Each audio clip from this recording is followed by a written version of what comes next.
We're gonna go off-script for a bit and we're going to steal the soul of the Emperor. Then we put his soul in an axe. We will use this axe specifically to kill the Imperial General. We then get rid of the evidence. Hi! Do you like solving all your problems by splitting the skulls of your enemies in two with the fury of 1,000 burning suns using an axe? And do you also play Skyrim? Call a psychiatrist, but not before you've watched this video, because this video will teach you how to be an axe-wielding Nord.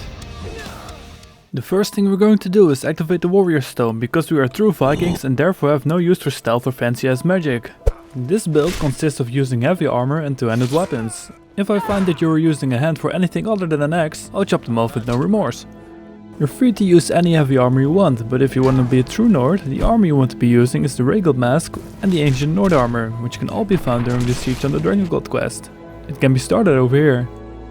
If you are a true Chad and have the Dragonmore DLC, an alternative is the Nordic carved armor, which can be found as loot on Soulstime after you reach level 25. If you are on PC, you can increase the skill of your character by typing set skill 1.10 and the console commands as an extra touch. Make sure you don't set the skill too high though. We then join the Honorable Companions, but fear not, we don't do it for honorable reasons. The Companions have a Master Heavy Armor trainer and a Master Two-Handed trainer. After completing the whole questline and promising that will lead the Companions into a brighter future, the fun can begin. We can have both Farkas and Vilkas train us and then enlisting them as our followers so we can take our money back, essentially rendering their services free. So to recap, another reason to do the whole questline is so that we can attain the Axe of Eugenic. The legendary weapon called Wuuthrad, which does more damage to elves, and with that is the only weapon in the game with racist views. But the Thalmor have got it coming since they have invaded our lands, which brings me to the next part of this build. Now that we are armed with a racist axe, it's time to join a cast that would welcome one such as us. Take Skyrim back in the name of the Stormcloaks by doing their questline. If you really want to be a naughty boy about it, then follow my lead.